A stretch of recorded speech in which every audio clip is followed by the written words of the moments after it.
Yeah, Grace Point. Good morning, everybody. Why don't we all stand together? How y'all feeling today? Y'all good? Good. It's not as hot today as it was yesterday. Thank goodness. Let's sing together. If you're lost and you're lonely, go and figure out why. Take a trip to your dark side. Go on and have a good cry. 'Cause we're all lonely. Yeah, we're all lonely together. Yeah. I want to see your sadness. I want to be let in. I want to share your joy and I want to be your friend. Don't we all just want to be together? I think we do. Let's sing it together. So leave what's heavy, behind. Leave what's heavy.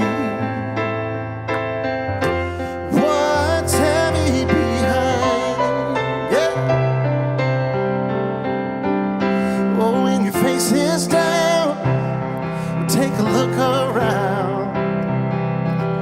Do your fingers move? Do your lungs inflate? Are you tired? Are you weary of the hidden hate you've been holding?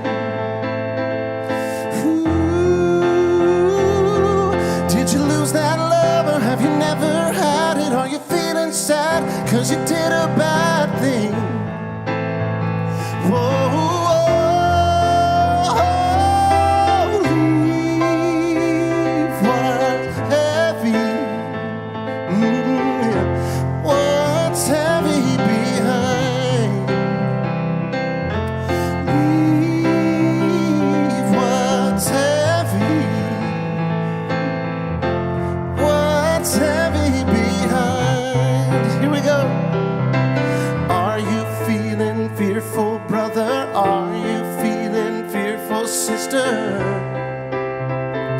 The only way to lose that fearful feeling, replace it with love that's healing. Are you feeling fearful, brother? Are you feeling fearful, sister?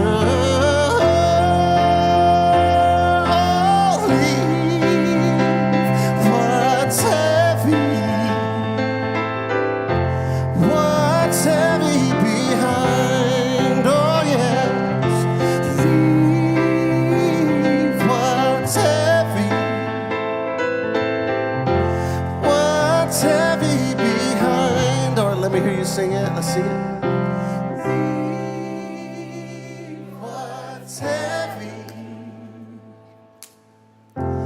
What's heavy behind. One more time we sing. Leave what's heavy. What's heavy behind. Yeah, gorgeous, y'all. That's so good. Thank you for singing with us, and we're so glad you're here. We're going to sing a Grace Point original. God is on your side. Let's say it together. God is with you. God is for you. God is on your side. Let's sing it together.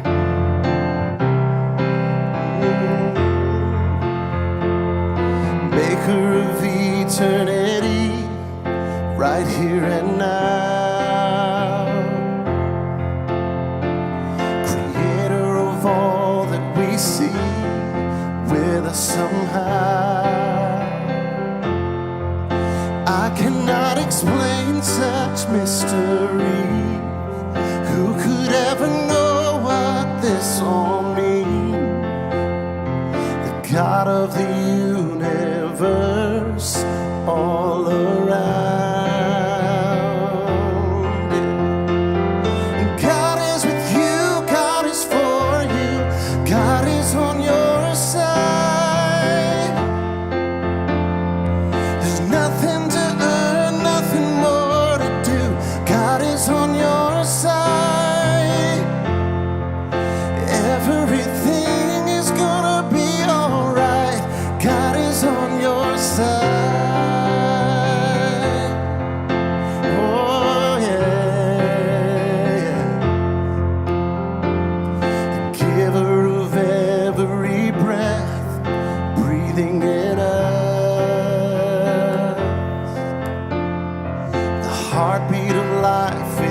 yourself, waking us up.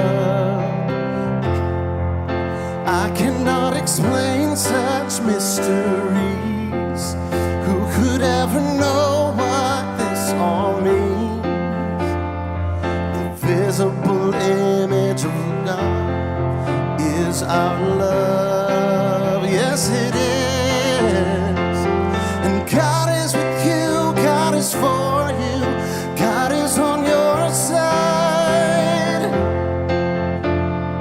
There's nothing to earn, nothing more to do.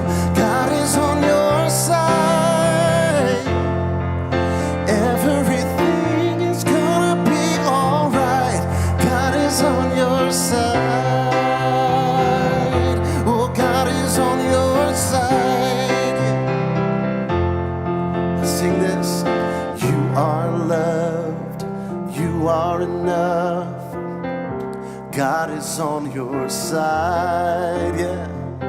You are loved, you are enough. God is on your. Make eye contact with somebody, tell them. You are loved, you are enough.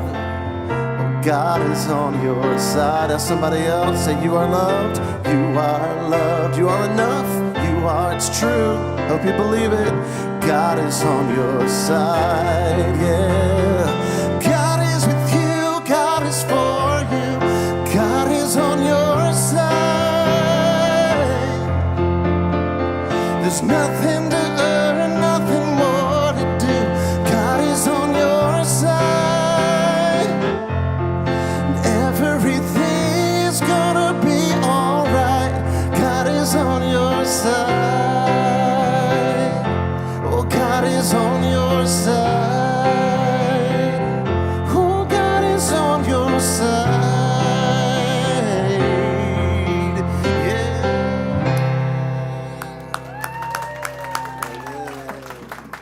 You can be seated, thanks. Good morning, everybody. Good morning. My name is Brooke. My pronouns are she, her, and I just feel so lucky to have Ricky. He's amazing. And look at our new little baby here for the first time. Welcome to Earth. Happy you're here. I have stuff. Oh, Russo's going to make an appearance, I see. This is my son. Hi, everybody online. I have a lot of stuff to tell you about, and you can find out about it after you forget about me telling you at the QR code. The QR code, there it is. It's everywhere. Common Ground lunch is today. It is at Edley's in 12 South. So go get it. Pride 26. Okay, Pride. Sign up to march. You can volunteer at the booth, and you can buy merch. It is an awesome time, and it's more important than ever that people participate in such a joyful celebration. There are the You Are Loved bags. So we need a few things for the You Are Loved bags. We need the stuff that goes in it, and you can donate the stuff, and you can see what stuff is in the bags.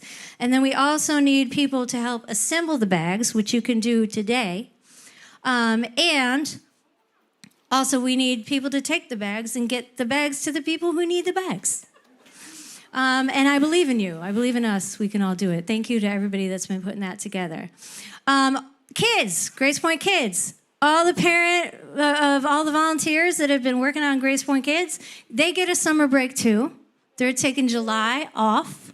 And the kids are going to be with us in the room, and there will be stuff that will be new and fun and exciting to engage everyone in that month, which is lovely. And, Nashville Sounds Pride Night, June 25th. So we want to get a group together. I imagine that is also at the QR code, which leads you to all the things you need to know. So let's do that. And then giving. If you love this community here, if you love what this community stands for, and you want it to thrive and to grow, please do give if you can. And that's also at the QR code. It has been one of the biggest surprises of my life to find this place, and I'm so grateful for it. And I know that what it has given me has given so many. And it is the highlight of my week, truly, to come here and see all of you and be together and know that we are all loved just as we are. Amen. So thank you. I love you so much. Bye. Brooke, thank you. All right, go make some friends. Meet and greet, as we like to call it. We'll be back.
All right, so great to see everyone having a good time, but let's gather up.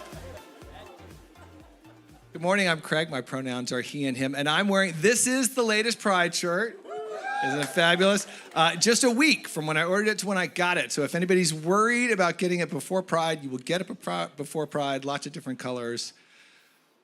Please get it and then wear it around town, because then we can spread the message that is the good news, the truly good news of all of us. And that brings us to communion. I was raised in a faith community where this was a representation of a sacrifice that was made so that we would be acceptable to God. And we don't believe that here. We believe that we are all part of God's family. We don't believe that there is a hell to fear. We don't think that there is a reconnection to be made with God, because we're always in community with God. And unfortunately, a lot of people hear that we are not. And especially the queer community, people like me. And so we're commemorating this month the message to especially our queer brothers and sisters that we are all created in the image of God, and we all eternally connected with God. But not just the queer community. So many people have been taught in their faith tradition, no matter who you are, that you're just as being humans, that you don't measure up, that you are not acceptable to God. That's not what we believe here. This is a meal. This is breaking of bread. This is the table at which there is already a seat with your name on it. It is God's table. You are always welcome. You always will be. And so you may or may not say these words with us. You may or may not get up from your seat and receive the communion. You are a member of this community. You are part of God's table. And so let's all commemorate that beautiful, wonderful news together as we say, come to this table.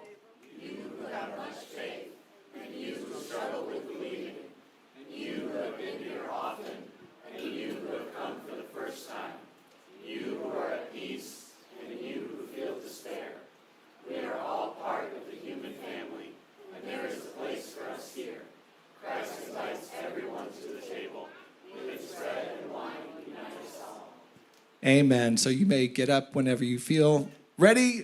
We have communion on both sides. And kids, you are released to go back as soon as you've done communion. Thank you.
As you make your way back from communion, can we all stand together again and sing this song together? Song of connection, of communion. Lean this way with your heart. Lean this way with your heart. Lean this way with your heart.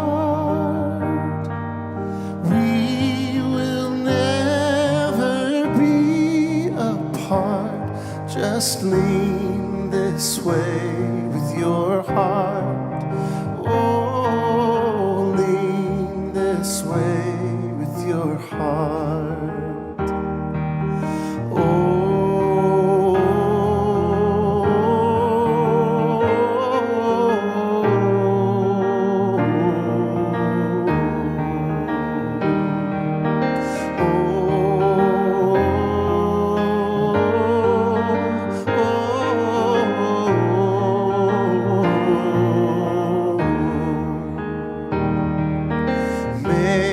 our spirits abide. May our spirits abide, even in the darkest night. Oh, may our spirits abide. Yes, may our spirits abide. Sing it together.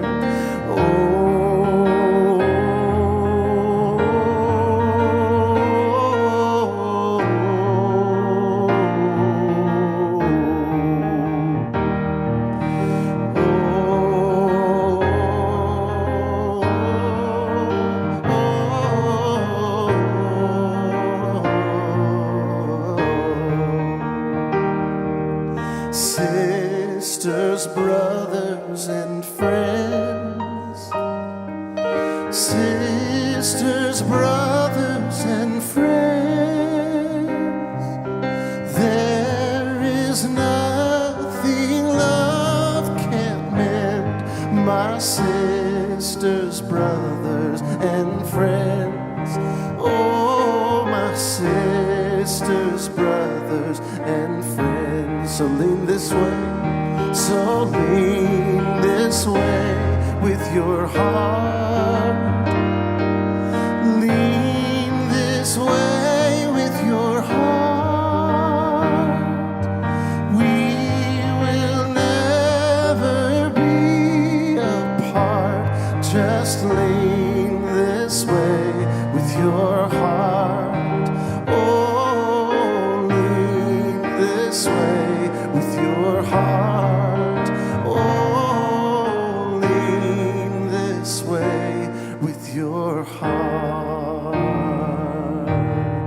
Without any music, can we end with singing just the O section together, our voices? Oh, oh,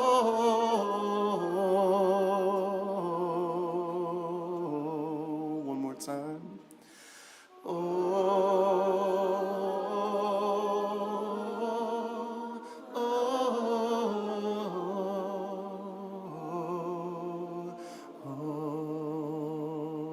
So beautiful. Thank you so much. You can be seated. Good morning, Grace Point. You all sound great today, by the way. Thank you so much. One of the things I think about every week at Grace Point is every week I want to make sure we're sharing an announcement of good news, actual real good news. You know what I mean? Not like the good news that you're really awful and separated from God and all that, but actual good news. That you cannot be separated from God, that you are loved and beloved and included just as God made you to be. And I don't have to do that as much right now because Craig already did it. And I told Craig back there, I absolutely love when Craig does communion. It's just such a gift and so beautiful. So today we're jumping back into our Bible Stories for Grown-Up series. We're going to look at a story that I heard a lot growing up, that I had flannel graphed for me all the time. A story that was really, we learned songs about, which I will not regale you with today. It's a story from the book of Daniel about these 3 young Hebrew boys and a fiery furnace. How many of you know that story? Okay, so here's the thing. The story takes up all of Daniel chapter 3. It's 30 verses, and I thought it would be super boring to listen to me read to you 30 verses. Would you agree? Okay, that hurts my feelings a bit. I was expecting a little more pushback from the room, to be honest with you, but okay. So here's what we're going to do. I've broken this up into parts. We're going to have a reader's theater. I've already selected 2 individuals. I wanted to bring in a couple ringers who really I knew were going to deliver performances. And so Brooke is going to be our narrator. Come on up, Brooke. And you all just share this handheld over there if that's okay. Actually, Brooke, Shane, can we put Brooke here? Brooke, you can go here. Is that your height? Hi. Okay. Next, and we have Brian Gilliland, who's going to be playing the role of King Nebuchadnezzar. Can we welcome Brian? Come on up, Brian. You can grab that mic first. And then, now I'm good. But I wanted to leave some crowd participation. So we have a couple more roles to fill in this performance we're about to put on together. So first, I need somebody who will be willing to, and these 2 are very small parts, not a lot of pressure, But the first one is playing the role of the three Hebrew boys, Shadrach, Meshach, and Abednego. Does anybody want to volunteer to play Shadrach, Meshach, and Abednego? If you don't, come on up. Thank you very much, Melanie. Come on up. All right, yeah, you can clap for that. I see that hand. So for you are going to read the text in blue. So just look for blue. And I think my printer was running out of ink, so look for light blue. Maybe a little pink. And then I need somebody, this is a dual role. So you'll be playing two parts. So we need somebody with a lot of chops here to play the role of the herald or the certain Chaldeans. And you'll figure that out in a minute. Come on up, yes. So we're going to put all of our characters over here. We have our narrator over here. And then just grab the mic there. And it'll start with Brooke, and then it'll go to the herald. There you go. Anything in green is what you read. Okay. Are you all ready? Okay. And we're not going to put it on the screen. I originally was going to put all the text on the screen, but I don't want to distract you from what you're about to witness. So I'm just going to come back here out of the way. I don't know if we can live up to how you're hyping us. Well, I just wanted to put the pressure on, and I think I've succeeded. So, narrator, take it away. Okay, King Nebuchadnezzar made a golden statue whose height was 60 cubits and whose width was 6 cubits. He set it up on the plain of Dura in the province of Babylon. Then King Nebuchadnezzar sent for the satraps, the prefects, and the governors, the counselors, the treasurers, the justices, and the magistrates, and all the officials of the provinces to assemble and come to the dedication of the statue that King Nebuchadnezzar had set up.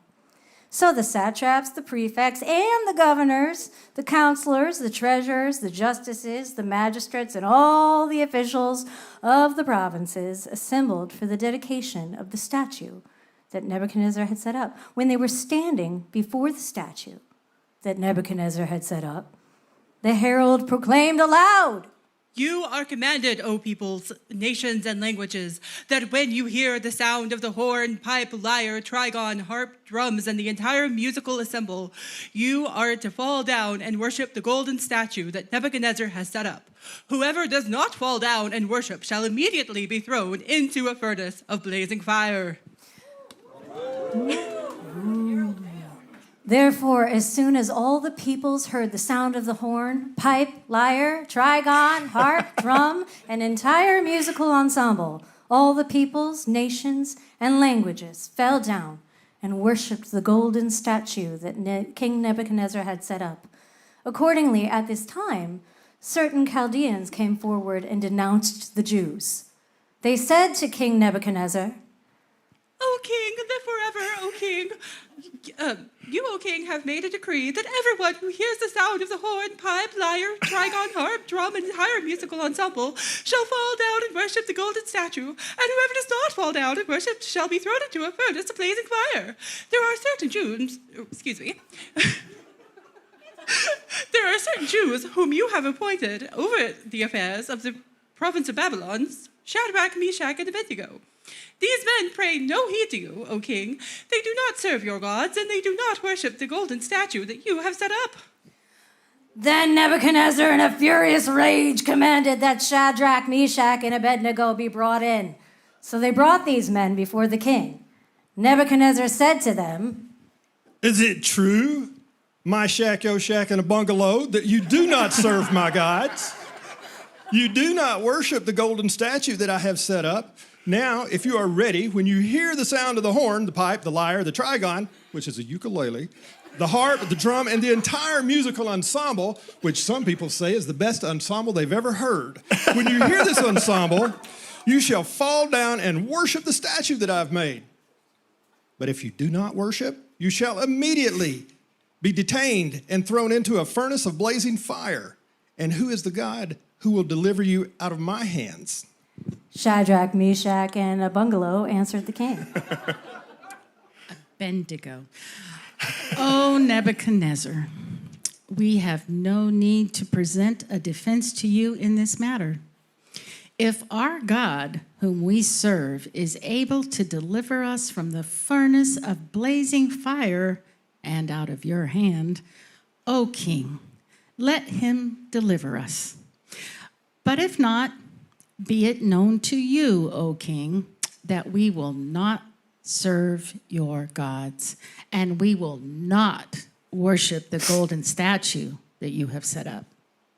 Then Nebuchadnezzar was so filled with rage against Shadrach, Meshach, and Abednego that his face was distorted. He ordered the furnace heated up 7 times more than was customary and ordered some of the strongest guards in his army to bind Shadrach, Meshach, and Abednego and throw them into the furnace of blazing fire. So the men were bound, still wearing their tunics, their trousers, their hats, and their other garments, and they were thrown into the furnace of blazing fire. Because the king's command was urgent, and the furnace was so overheated, the raging flames killed the men who lifted Shadrach, Meshach, and Abednego. But the 3 men, Shadrach, Meshach, and Abednego, fell down, bound into the furnace of blazing fire. Then King Nebuchadnezzar was astonished and rose up quickly. He said to his counselors, Was it not 3 men that we threw bound into the fire? I think this part was supposed to be black, but it's the wrong. Anyway, they answered the king. True, O king. he replied. But I see 4 men unbound walking in the middle of the fire, and they're not hurt. And the 4th has the appearance of a god. Nebuchadnezzar then approached the door of the furnace of blazing fire and said, Shadrach, Meshach, and Abednego, servants of the Most High God, come here, come out. So Shadrach, Meshach, and Abednego came out of the fire. And the satraps, the prefects, the governors, and the king's counselors gathered together and saw that the fire had not any power over the bodies of these men. The hair of their heads was not singed, their tunics were not scorched, and even the smell of fire came from them, not even.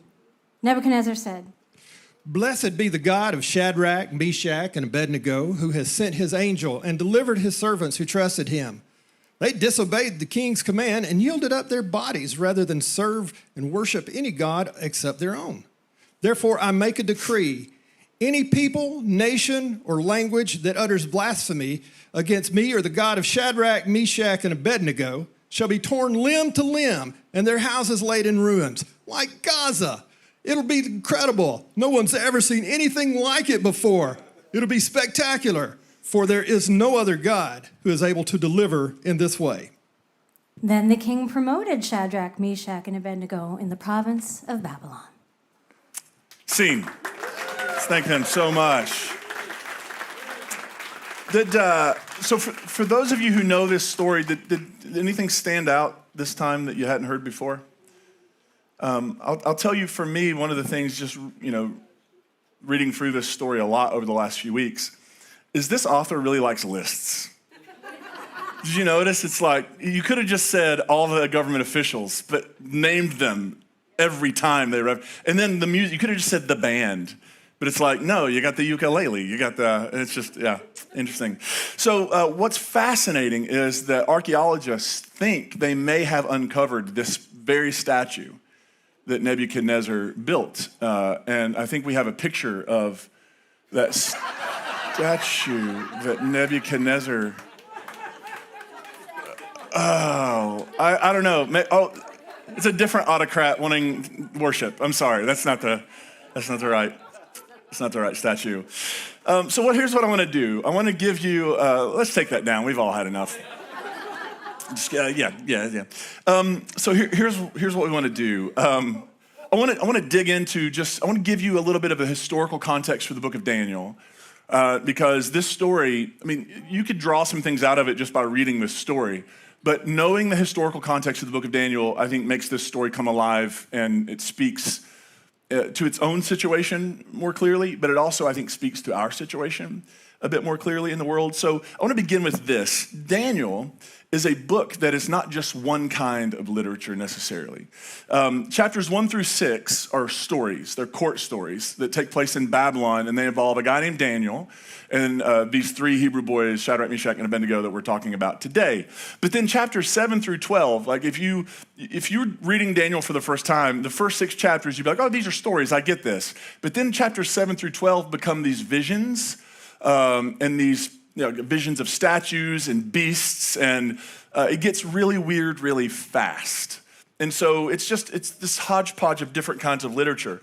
In the Christian Bible, so in the Bible many of us grew up with, the book of Daniel is listed in the section among the prophets, right? So you'll go and you've got Isaiah and Jeremiah and Ezekiel and Daniel. Daniel's a part of that group of literature. In the Jewish scriptures, if you were to buy a Hebrew Bible, the book of Daniel is not a prophetic book. It's not listed among the prophets. It's actually in a section called the Ketuvim in Hebrew. It means writings. It's included with stuff like the book of Ruth or the Psalms or Proverbs and Ecclesiastes. It's that sort of literature. But what kind of literature is Daniel?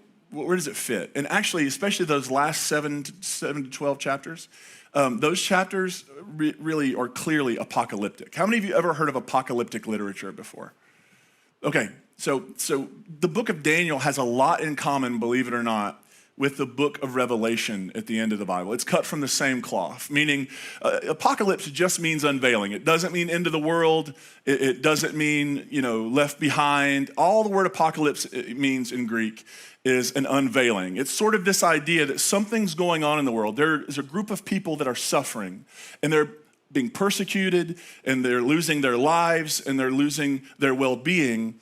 And the author of an apocalyptic text like Daniel or Revelation, what they want to do is they want to encourage people to resist and to stay faithful even with the threat of suffering, even with the uncertainty of where this could go. It's this encouragement to stay faithful. And it's this pulling back and showing people what's going on behind the scenes. So I know it looks like the bad guys are winning right now. I know it looks like the empire is dominant and killing everybody that opposes it. But let me pull back the curtain and show you that God has been working the whole time, and that God has not left you, and that there is something happening that maybe you can't see right now. So you have to keep going, because in the end, God will triumph over the forces of evil and wickedness and bring about a better world, right? That's what apocalyptic literature is ultimately about. It's for us, it comes from the Jewish tradition, and it's born out of this persecution, which means I don't want to break anybody's heart, and you don't have to agree with me on this, but these first 6 chapters of Daniel that contain these stories, these are not historical narratives. They're not historical narratives, meaning that Daniel in the lion's den is not a historical narrative. Did not happen, but is very true.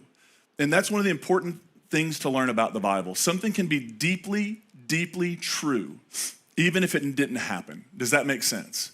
Even if it literally didn't happen, there's something going on that this story is speaking to that is deeply, deeply true. There are meaning-making narratives, not historical narratives. Now, we often will talk, when we talk about a book of the Bible, we'll talk about a date, and the date of the book of Daniel is really important. So it's set in the 6th century BCE during this thing called the exile, which we've talked a lot about, when the Babylonians came in and defeated the kingdom of Judah and took the best and brightest and deported them to Babylon. And the goal of taking them to Babylon is you take the best and brightest and you make them Babylonian.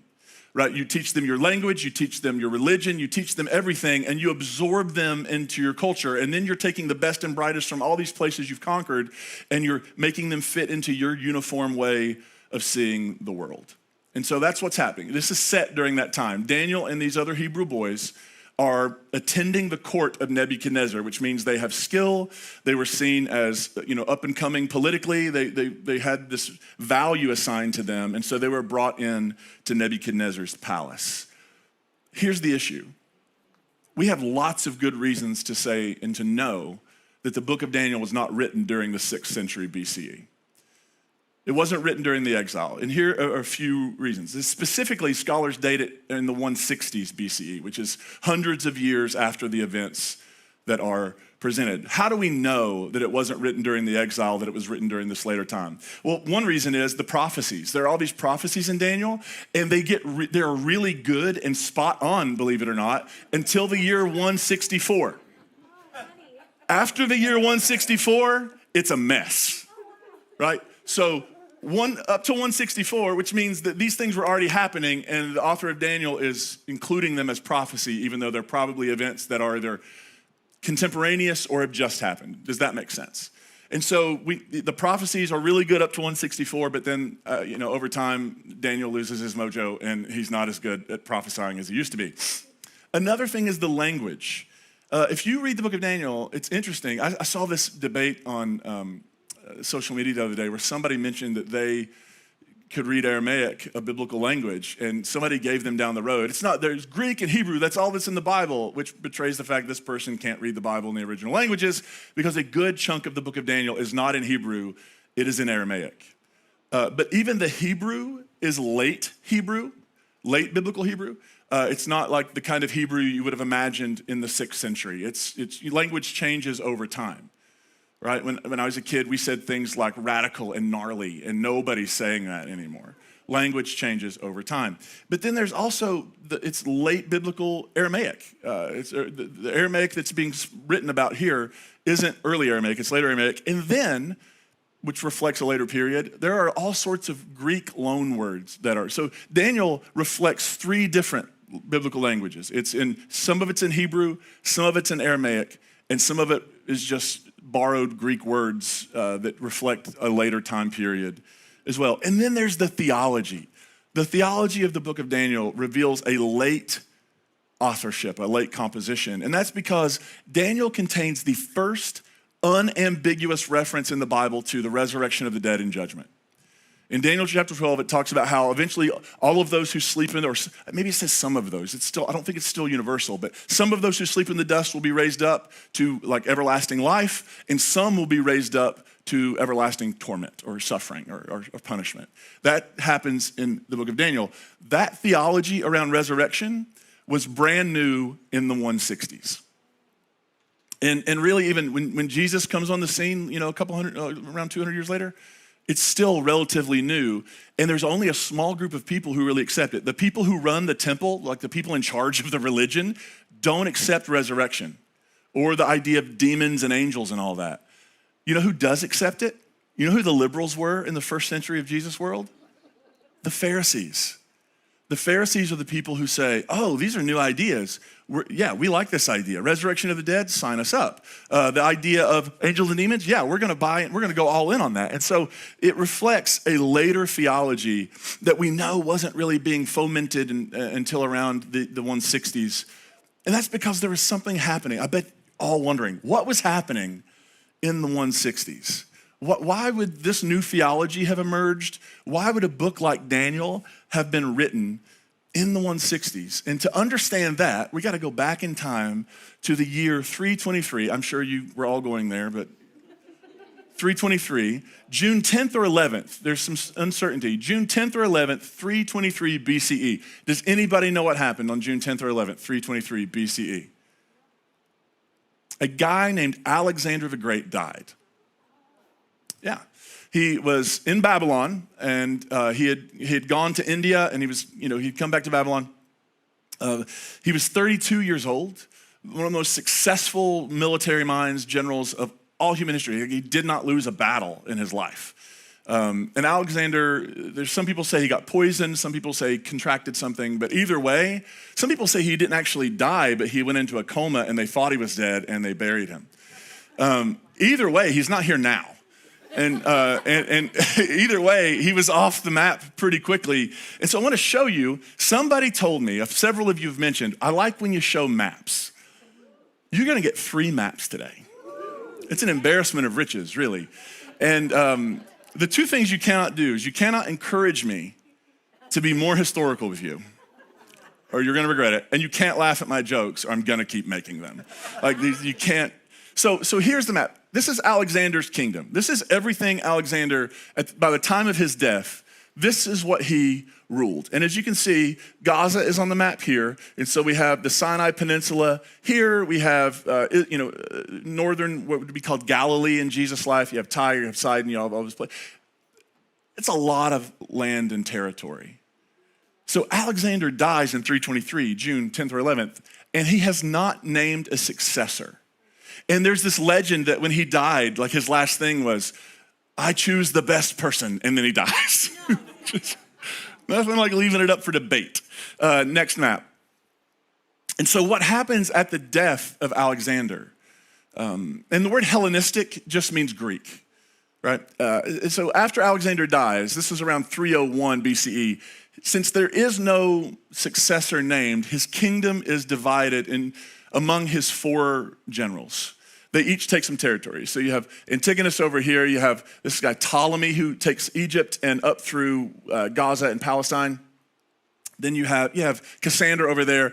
Then you have this guy Seleucus who has this whole territory here. And so you have these different kingdoms now. What was once a united people pursuing the same goal, now they're all divided up. And Seleucus and Ptolemy, they butt heads. Their territory's close, and so they end up having a lot of battles. And by the time you get, next slide, by the time you get to around the year 200 BCE, what you see here is the Seleucid kingdom has crept in, and it has taken the region of Palestine away from Ptolemy. So this was ruled by Egypt under Ptolemaic rule, but eventually it becomes a part of the Seleucid kingdom.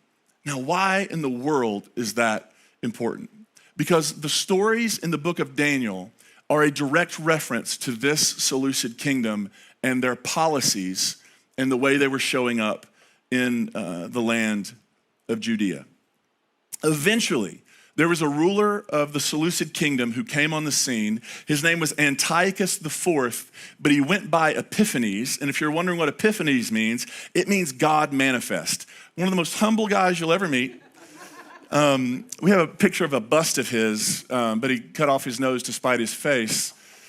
That's Antiochus. That's Antiochus IV. That, not Nebuchadnezzar, who had been dead for hundreds of years. This is the actual villain of the book of Daniel. This is the person who was doing the thing that led to the book of Daniel emerging into the scene. And here's what Antiochus wanted to do. He said, look, this would go so much better if everybody was just the same. And since Greek culture is the best culture, I'm going to take Greek culture to every corner of my empire, and I'm going to insist that people behave Greek, that they eat Greek, that they think Greek, that they worship like a Greek would worship. And so he begins this process of Hellenization or Greekification all throughout his empire. Now, we have some evidence of this from the book of Maccabees. How many of you read First Maccabees before? If you grew up with a Protestant Bible, it ain't in there. If you grew up with a Catholic Bible or you grew up with a really good study Bible, there are all these additional texts that are in there that are deuterocanonical books, apocryphal books, and they contain stories. People talk about the silent years. There are 400 years of silence I grew up hearing between the end of the Hebrew Bible and the beginning of the New Testament. It was anything but silent, friends.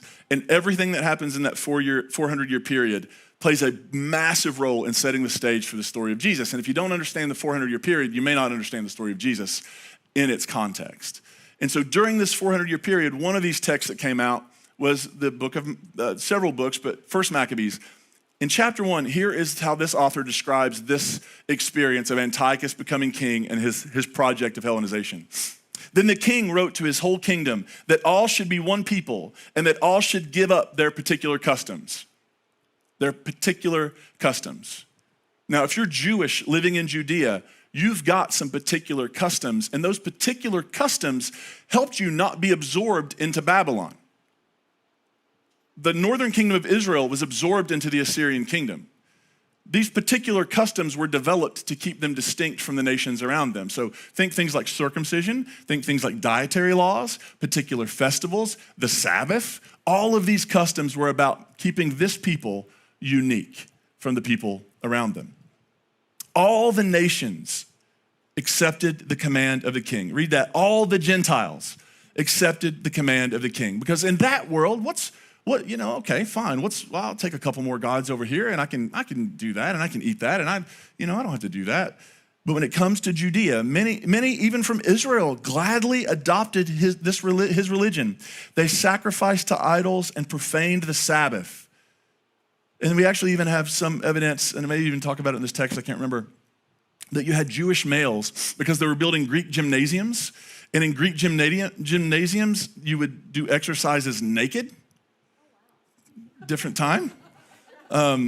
You do that now, you get banned from the gym. But back then, you show up in clothes, you're banned from the gym. And so you had these Jewish guys going into a gymnasium to exercise with and do sports with Greek people who were uncircumcised. And we have evidence of Jewish men trying to reverse their circumcision somehow so that they could fit in the Greek gymnasium. So, and when Maccabees says even some in Israel were going along with this, that is not a recommendation or that is not support. That is a critique because the book of Maccabees gets really, really ticked about this. They sacrificed to idols and profaned the Sabbath. And the king sent letters by messengers to Jerusalem and the towns of Judah. He directed them to follow customs strange to the land, to forbid burnt offerings and sacrifices and drink offerings in the sanctuary, to profane Sabbaths and festivals, to defile the sanctuary and the holy ones, to build altars and sacred precincts and shrines for idols, to sacrifice pigs and other unclean animals, and to leave their sons uncircumcised. They were to make themselves abominable by everything unclean and profane so that they would forget the law and change all the ordinances. He added, and whoever does not obey the command of the king shall die. Does that sound familiar at all? I mean, all you're missing from this is a big golden statue and a band. The king says, if I catch you doing anything peculiar or different, if I catch you doing anything that is not our custom, then we're not just gonna fine you. We're not just gonna imprison you. We will kill you. Lots of Jews, it seemed, went along with it, but there was a particular family. They were known as the Maccabees. They eventually became known as the Maccabees. You had the guy named Judah Maccabee, which means the hammer. Isn't that great if your name's the hammer? And essentially, they led a revolt. They decided that they were not going to participate in this, and not only that, they weren't going to stand by and let it go unchecked. And so there's this Maccabean revolt. Eventually, the Jewish rebels were successful in taking back their temple and cleansing it. During that cleansing, they didn't have enough oil, but the candles burned for 8 nights. That's where you get the story of Hanukkah. This is the story of Hanukkah. And do you know what year it was when they took the temple back and cleansed it and began to turn the tide against the Seleucids? It was the year 1. Okay, you got it. You paid attention the whole time. It was the year 164 BCE. In 164, they successfully reclaimed the temple. Now, and they had about 80 to 100 years of independence, and then the Romans came to town in 63 BCE, and then they had never known independence again. This theme of somebody's trying to force something on us, and they're trying to take away our religion and our customs, that shows up all throughout the beginning of Daniel. For example, in chapter 1, Daniel and these 3 Hebrew boys are invited to the king's table to eat, but they refuse to eat the food because it's been sacrificed to idols and it pollutes their religion. And so they essentially say, look, only feed us vegetables, and then at the end of the period, this certain period of time, measure our fitness and appearance, and then compare that to the king's people who are eating all his food and tell us who looks better. And they do, and they're like, the Hebrew guys look better, and all they're eating is zucchini, which is one of the best vegetables. Can I get an amen? Just so good. It's so versatile. It's just delicious. I don't know that that's what they were eating. In Daniel 6, you have this idea of you can't pray to your God. And Daniel prays to his God, and he gets ratted out, and he gets thrown into a lion's den where the mouths of the lions are shut. There are all these, and there are examples in the book of Daniel. You heard it at the end when King Nebuchadnezzar's like, your God's the real God. But then in chapter 6, they're like, nah, we were just kidding. Your God's not the real God. Don't pray to your God, right? These stories existed independently even maybe, and then they were brought together for this purpose. But there are all these examples in Daniel of kings like Nebuchadnezzar having these, because of the faithfulness of Daniel and these other Hebrews, because of their faithfulness to their faith, you see the king converting. Maybe not converting, but recognizing Yahweh as the God that everybody should worship. So what is going on? Here's what I want to say about Daniel. Daniel is a text from start to finish that is intended to encourage the persecuted to remain faithful in the face of threats of suffering and punishment, even when the outcome is uncertain. This text is hoping to land in the hands of someone wondering, should I speak out? Should I stand up? Should I resist? And the book of Daniel wants to say to them, yes, you have to. And trust that when you resist, you're not going to be doing it alone. So how is this story of the fiery furnace, how is it contributing to that goal of encouraging oppressed, persecuted people? Can I just make a caveat there? Actual persecuted people. I think we need an asterisk there because there are actual persecuted people in the world. Still to this day, there are actual people who are being persecuted for their religion or for their politics or for their sexuality or for their gender identity. There are actual people being persecuted in the world. Evangelical Christians are not among that group of people. Evangelical Christians, used to be one, are being held accountable for their harmful theology. That's different than persecution. Are you with me? Okay, great. I'm glad we got that out of the way. So, how is this story doing that? Let me just start with one thing I think we need to clear up. The fourth person in the fire. Who is the fourth person in the fire? I was told my entire life that was a quote unquote Old Testament prefiguring of Jesus. That somehow a fully grown, mature adult Jesus shows up in the furnace when he ain't even been born yet. And this is somehow that. Scholars would universally good contemporary scholars would almost universally disagree with that. They would say, and the phrase here is the appearance of a God in NRSVUE, but the literal Hebrew reads being like the son of a God. And so that especially made people think, oh, son of God, we know one of those. It's Jesus. But the reality is this is not a prefiguring of Christ. That's not a thing that happened in the Hebrew Bible. It would have made no sense to people like, oh, you know what? In about 700 years, this is gonna slap, just wait. That's not how that works. So a lot of folks would say this is, in the Hebrew Bible a lot, when they want to depict God, they don't depict God, they depict other beings, like an angel, or there's a story, so in 2 weeks for Pride Weekend, we're gonna look at the story of Sodom and Gomorrah. And we're going to de-weaponize that story, put it in its context, and show what's actually going on. At the beginning of that story, Abraham is met with 3 men who come to see him. And those 3 men are God. Now, not the Trinity, didn't exist yet. That wasn't invented till the 300s. But this idea that you cannot depict God because our God doesn't have an image. Our God's image is us. So if you're gonna depict God, you do it in a human-like form, but you do it differently so it doesn't appear divine. Does that make sense? And so likely this is an angel or some divine being that is a stand-in for God. This is not a representation of Jesus. Second, I think this story is exposing the very core and heart of empire and how empire works. And a couple things. One of the ways empire works is it demands unquestioned loyalty to power. You seen that anywhere in the world today? Where if you question power, if you don't just fall in line and be a good soldier, if you suggest anything other than what the powerful and wealthy are doing, that somehow you're the problem, right? Unquestioned loyalty to power. And then the idea of uniformity and threat. Empires function, we talked about this with the Tower of Babel a few weeks ago. Empires function by making everybody the same. How do we control you? We're gonna give you all the same haircut. How do we control you? We're gonna give you all the same pleated pair of khakis. Oh no. I hear pleats are coming back, I don't know. Don't call it a prophecy. We want you to all be the same. We want you to speak the same language, right? If you're gonna live here, you speak American. We want you all to worship in the same way. Has anybody heard of Christian nationalism? This desire to force a particularly bad version of Christianity on everybody around you. And the way that's supported is by threat. If you step out of line, you're in big trouble. You post that on social media, we're gonna send the FBI to your house. You refuse to participate in whatever crazy things happening in DC, then you're out. Uniformity, and it's supported by the fear of exclusion, imprisonment, or in this story, death. That's how empire functions. And I want to give you a modern example of how we've seen all this play out in the last decade. Can I do that? I want to show you a picture.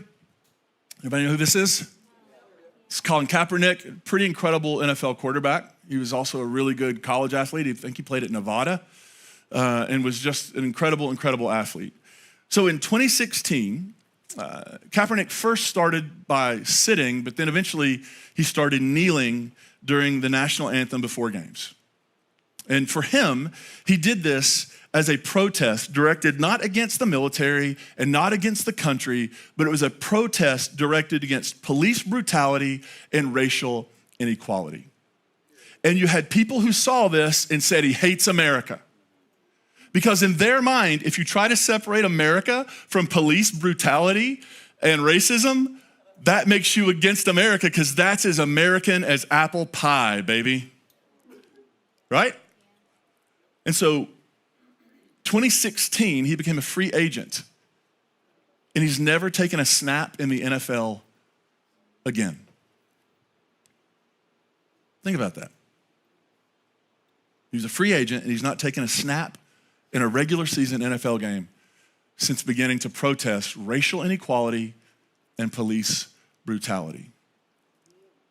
And the president of the United States at the time, around 2017, at a rally in Alabama, said this: "Get that SOB off the field right now. Out. He's fired." You have pressure to conform and be uniform, and then you have threat. And if you don't respond to the threat, you get the fiery furnace. This is not uniquely American. Look back over human history. Every single empire has operated, even the ones that have been better than others, have operated under this sort of, we're going to get you. Think about this. Every time you go to a sporting event, what is the first thing you do before play ball happens? You acknowledge empire. It is built into the system. I don't know what somebody may be wondering. How does this connect to the story of Daniel? I think it's fairly clear. When the music plays, do the right thing or you're in big trouble. When the music plays, do the right thing or you're out. Why do we talk about empire so much here? I know surely somebody's like, I'm tired of hearing about empire. I heard these stories my whole life and nobody said the word empire in these stories. Why are we talking about empire? Well, that's because the Bible talks about it so much. Like page after page in the Bible is just one story about resisting empire after another. And in fact, the Bible is the product of an oppressed community who experienced the subjugation of one empire after another, from Egypt to Assyria to the Babylonians, or to the Medes, to the Persians, to the Romans, or to the Greeks, to the Romans, like one empire after another. They're all fighting for that little strip of land because that little strip of land is where 3 continents come together. And if you want to rule the world, having this strip of land and the trade routes it opens up and the ability to get your military from Europe to Africa is huge. Hotly contested piece of land. And one empire after another has been through there, which is why there is a thing in you, whether you know it or not. I bet that you may not know why, but when you read politicians posting scripture on the internet, does anybody else just kind of go, ooh? Here's why. When the rich and powerful take the words of the oppressed and distort them into being about legitimating their power, something truly disgusting has happened. And no matter how much they say they love the Bible, you don't love the Bible by diminishing its authors and distorting its message. So I think this is a story that's exposing empire for what it is. Just this funnel that's trying to make everybody the same, to stamp out any creativity or uniqueness, to just make us all the same. And third, this story is about courage in the face of uncertainty and in the face of suffering and threat. Notice this part of the story. Notice what these Hebrew boys say. I found this interesting. I never noticed this before. I've read this story like a bajillion times from youth on. I never noticed this detail. They say to Nebuchadnezzar, they're threatened with the fire, you bow down when the music plays or you're in the furnace. First of all, anybody surprised by that first word? If our God whom we serve is able to deliver us from the furnace of blazing fire and out of your hand, King, let God deliver us. But if not, let it be known to you, O King, that we will not serve your gods and we will not worship your golden statue that you have set up. Do you catch what that is? That is not a guarantee. In the world of this story, these three Hebrew boys stand before the most powerful person in the world for them. And they look him square in the face. And they say, look, I don't know how this is gonna go. I don't know if our God will deliver us. I don't know if our God is able to deliver us from this. We may be in over God's head on this one. But let me tell you something. Regardless of what happens to us, we are not going to bow down to your silly statue when you play your stupid music. And if you're gonna throw us in the furnace, stop wasting time. There is something powerful. Growing up in a religion that promised me certainty. But certainty doesn't exist, does it? Like even the things you're convicted about. We talked about this last week with Stan. Certainty, it doesn't exist. You cannot be certain of them. What you have is faith. What you have is hope. What you have is conviction, but that's different than certainty. In standing up to the powers of the world does not come with certainty that it's all going to work out. Now, in this story, you can tell the author really wants people to know it might work out though. like maybe God is able to do this. But the courage of these three boys to stand in front of the ruler of the world and say, I don't know what's gonna happen. I don't know if our God's gonna bail us out on this, but even if God doesn't, we would rather die being faithful to God than live knowing we sold out the truth. Than knowing we sold out what is good and right and just. We may get a bigger paycheck if we go along with something, but we still got to sleep at night. And so this story raises the question that we all have to answer at one point or another when we're deciding what we're going to do in the world and how we're going to show up in critical moments. And friends, I think we're in a critical moment. And I think we have to decide how we're gonna show up, and is the juice actually worth the squeeze? Is it worth, if there's no guarantee that if you stand up for the right thing, that you won't lose everything? If there's no guarantee that if you stand up for the right thing, it won't make Thanksgiving awkward. There's no guarantee that if you stand up for the right thing, that you may not suffer and lose employment. Like there are all sorts of options. And yet I feel like we're at a critical moment where the very stuff I heard people say growing up was like, oh, if I'd been alive back then, or if I'd been old enough back then, I would have marched with King. Where are you today? Where are you today? As racism and white Christian nationalism are rampant in our country, where are you today? Are you gonna march in a couple weeks for our LGBTQ plus siblings? Saying that their lives are valuable and worthy and beautiful and beloved and belong. There is a moment where rubber meets road, isn't there? And so I want to say something to some folks who aren't in the room because I preach to the choir every week. And there's a chance that somebody maybe hate watching this or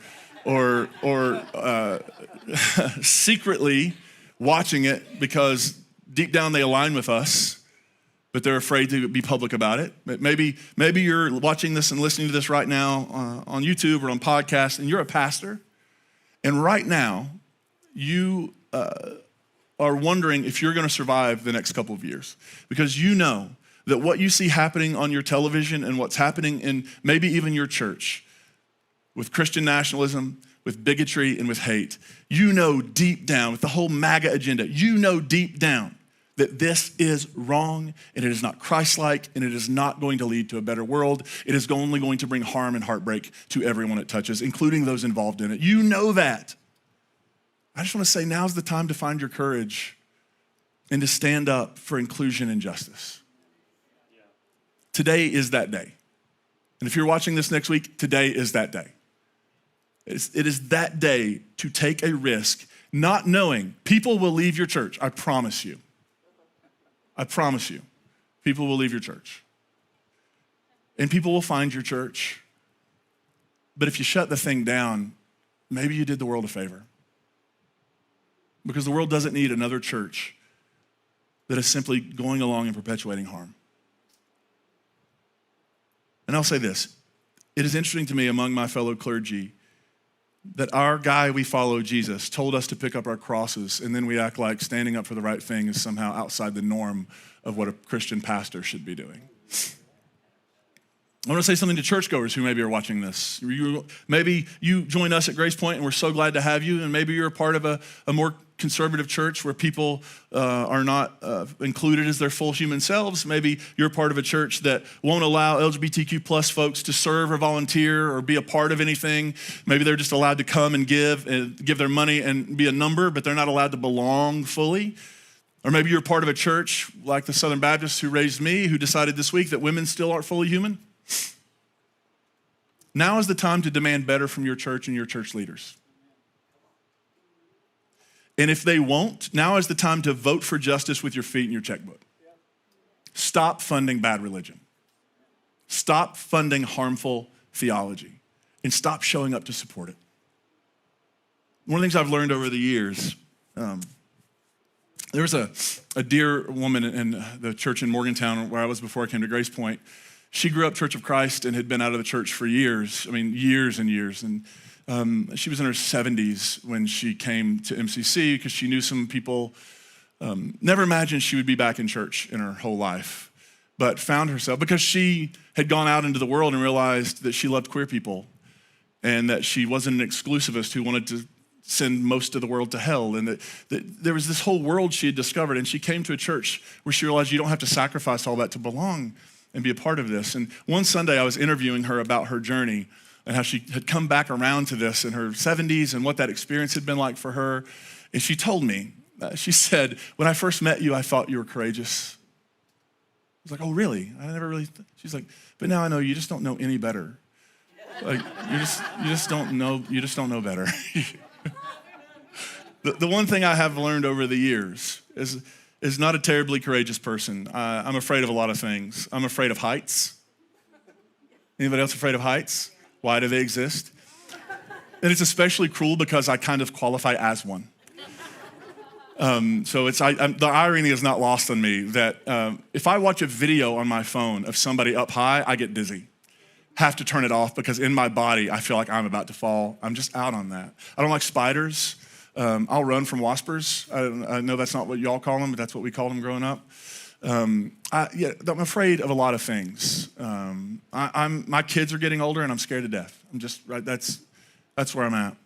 But here's the good news about courage, friends. Courage is not the absence of fear. If it took the absence of fear for someone to muster the courage to do anything, we would never do anything.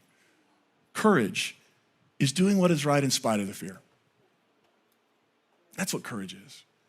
I'm not saying that in this moment when I think we need an organized resistance movement against what the United States government is doing, I'm not saying we're not afraid. Not afraid that there won't be consequences. We've already seen that on TV. People who resist get killed.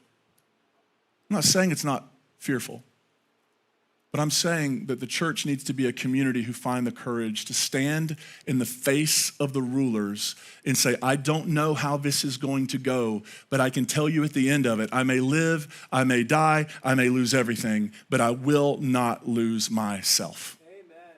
And I will not forfeit my soul, and I will not become a party to what we're seeing happen. We need folks with that kind of courage because the outcomes are never guaranteed. But can I tell you something? The work is worth it, and it's valuable and meaningful even if we never see the outcome we hope for. Martin Luther was asked, what would you do if the world was ending tomorrow? He said, I'd plant an apple tree. And maybe sometimes it feels like we're planting apple trees at the end of the world. But the world may not end, and I like apples. So we got to keep planting those trees. Because what if we don't benefit from any of it, but what if our kids and our grandkids, what if those who've just shown up in the world end up with a better future? I think it's worth the work. Because here's the last bit of good news. Empires do not last. Look at history. One after another after another. But what we do for justice and creating a better world will always last. I'm sorry that was so long. I haven't preached in a few weeks. Let's pray. God, we are grateful for ancient wisdom, for the reminder that the more the world changes, sometimes the more the world stays the same. And that the struggles of our Jewish siblings in the 160s BCE under the reign of Antiochus has been the struggle of humans under empire since the beginning of our time. Give us the courage wherever we find ourselves. As a pastor in a Christian nationalist, unaffirming church that silences women, as a congregant of that kind of church, or as a person just looking for the words, not with meanness or sarcasm or cynicism, but looking for the words to stand in front of a king and say, I don't know how this is going to go, but I'm not going to lose myself. Cultivate in us that courage that is not the absence of fear, but courage that moves forward anyway. Because empires do not last. The good news is justice and mercy and peace do. We offer this in gratitude in the name of Jesus. And everybody said, You're a million miles. You're an endless road. You're a winding river. You're a waterfall in the darkest sky. You're the brightest star in the deepest water. You're the ocean floor, and I can't run. I can't run. I can't hide away from you. No, and I can't run.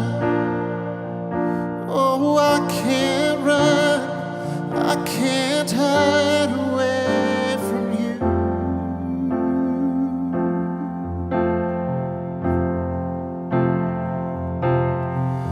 You're the mountain high. You're the valley low. In the deepest sunset, you're the afterglow. In the darkest heart, you're the brilliant light. In the coldest winter, you're the raging fire. And I can't run. Oh, I can't run. I can't hide away from you. No, and I can't run.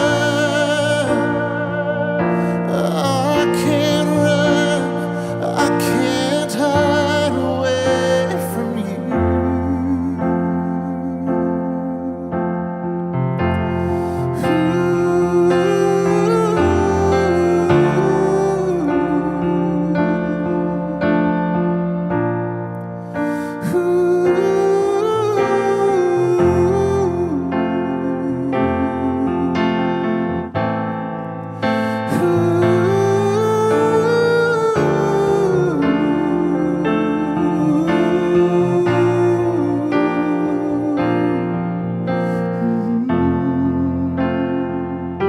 Will y'all sing that chorus with me? I can't run. I can't run. I can't run. I can't hide away from you. No, and I can't run. can't run, I can't hide away from you.